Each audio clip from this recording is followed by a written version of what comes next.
We start off this masterful opening with this absolutely gorgeous bird's eye view of the entire Earth. And can I just say, this is something I've never understood. Sonic, if you last 5 seconds in water, how the hell can you breathe in the vacuum of space, where temperatures fluctuate between an average of 270 degrees Celsius? Potential alien genetics aside, just look at this massive armada from Dr. Eggman, bro. Dude created the entire galactic empire from scratch on his own, and still loses to a 3'3" anthropomorphic mascot in sneakers. I'm crying. Super geniuses like him really have the intellect of like 10 Einsteins, yet they choose to use it to go rob a bank or something. It's actually sad. Onto the actual opening itself, we see the Doctor laughing maniacally, even though there hasn't been anything done yet, but it looks super menacing. Knowing the end of this cutscene in retrospect, it actually makes this scene even more hilarious, as you know he was only doing this in order to goad Sonic into pulling up. The Doctor deserves an Oscar for this A-class performance. But speaking of pull-ups, we have Sonic finally come in on the scene in probably the cleanest pose I've ever seen him pull off in his life. This man really thinks he's in an edit. He knew for sure that people were looking at him differently, especially after the abomination he had back in 2006. But nah, he was really like, new year, new me. It's time to start this shit off differently. The animators put in that overtime to make sure he looked as clean as possible. But how did he even get here in the first place, you all might be asking yourselves? Well, the truth is, nobody has any damn clue. So for my headcanon, I just decided that he used the Chaos Emeralds to turn into Supersonic, fly up into space and land onto the ship, and then transform back into regular Sonic just to have this super dramatic entrance. And that explanation is just way too funny in my opinion to let go of. I swear, Sonic characters just be living and dying by the rule of cool sometimes. It makes them so entertaining to watch.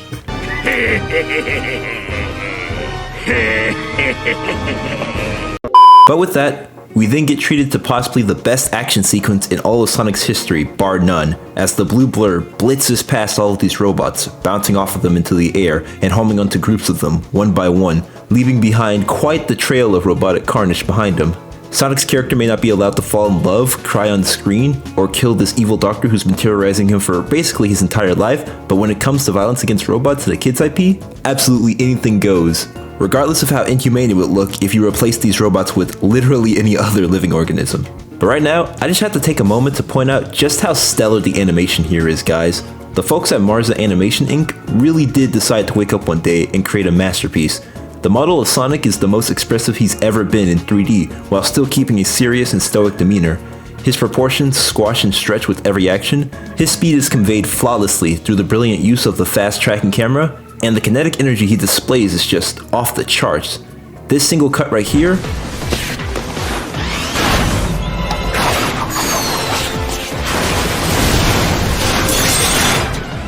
it's just icy as hell. And you all know when I saw this as a kid for the first time, I was just waiting for the audience applause to show up at any moment, because this right here was just too clean.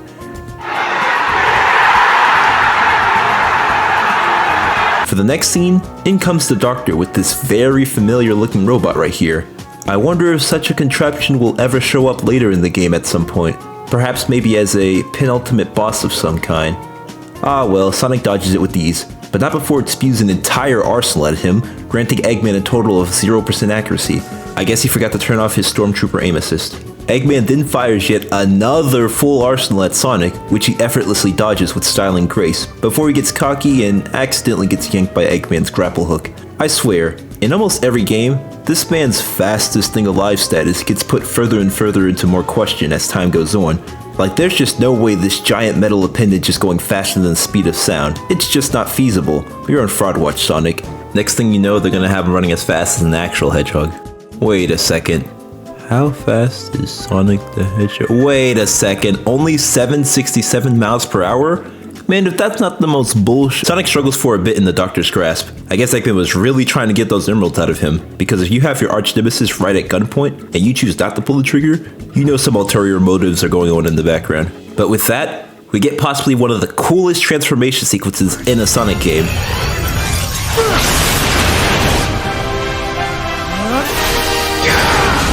Is something I would say if this game franchise wasn't known for pumping out constant bangers in this regard, because when it comes to making Sonic go from blue to gold, for some reason, that aspect of the project gets like 50% of the budget.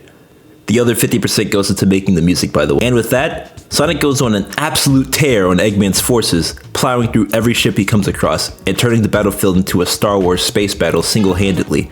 I tell ya, they just don't make it how they used to. Could you imagine if a scene like this was in Sonic Forces? A scene where Sonic goes super, and then the player gets to actually control him as you go from ship to ship, destroying all of Eggman's creations and make your great escape from the Death Egg? I'm just saying, Sega, that's basically a free $60 from me. Anyways, after that absolutely amazing sequence of Supersonic blitzing through the cosmos, we see Eggman on the run in his booster seat trying to escape the blue blur to no avail. And this brings me to this scene, which I was always confused about as a kid. Here, Eggman is clearly running away from Sonic, who seemingly travels at the speed of light casually. He closes off all of the doors behind him to barricade Sonic in, as he himself makes his way to the central control room of the fleet. But then we see here, only mere seconds after he closes the last door, Supersonic bursts through the entire ship, making his way into the outer space, with Eggman seemingly being nowhere to be found. And I just have to sit there and ask, is this man secretly hiding his Godspeed powers from us? Because there's just no way he got out of that ship and went into a whole different other one in the time it took Supersonic to burst through all of those corridors. And the crazy thing is, there are way more incidents where Eggman just showcases speed feats that are out of the ordinary for someone of his caliber. And I do mean just way too many. So that just leaves me wondering, has Bro just been secretly hiding his power level this entire time? Will Sonic Frontiers 2 just have Eggman as the final villain? No robot, just straight hands? Finally, Sonic catches up to him in the main control room, and this scene always terrified me as a kid. Till this day, this scene always has a strong place within my memory, because to me as a kid, the game should have ended here. Eggman lost. There's just no way Eggman could beat Sonic while he's in his super form, but then the music starts to change, and that maniacal grin shows itself once again. And we see for the first time in a mainline Sonic game, where Supersonic actually takes damage and loses his Chaos Emeralds.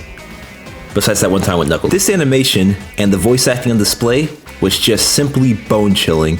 Jason Griffith was awesome as always, and the entire scene feels so eerie and unnerving, like Dr. Eggman has finally crossed that line and is doing something truly despicable.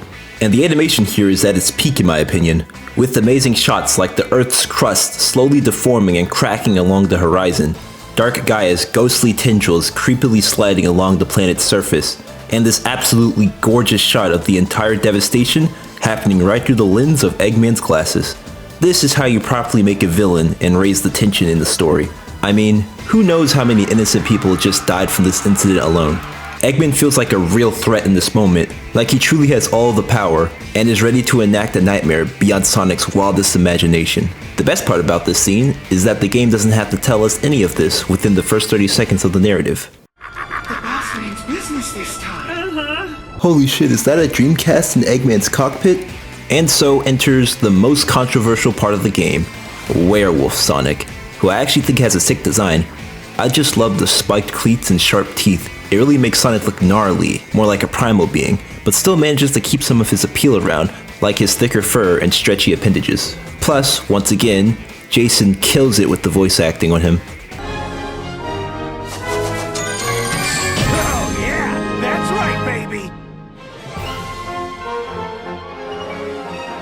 And with that, Eggman attempts to kill Sonic by sending him into the vacuum of space. Yeah, that'll show him, Eggman. It's not like he survives falls from extremely high places literally all the time. I hate Eggman! Couldn't take about 5 seconds to just turn your ship around and launch him in the other direction. I'm sure he won't come back to bite you in the ass later. But that's really gonna do it for this analysis. There's just not much more for me to say about this opening. It's a freaking masterpiece. Go watch it if you haven't already for some reason, and tell me what your guys' thoughts are in the comments below. If you want to see my much more broader opinion on Sonic openings as a whole, be sure to check out this video I made like a year ago, talking about game openings in Sonic. If this video gets over 1k likes, I'll consider doing a part 2 to Sonic Unleashed's story, much like my storybook game reviews. And with that being said, I'll see you later. Peace.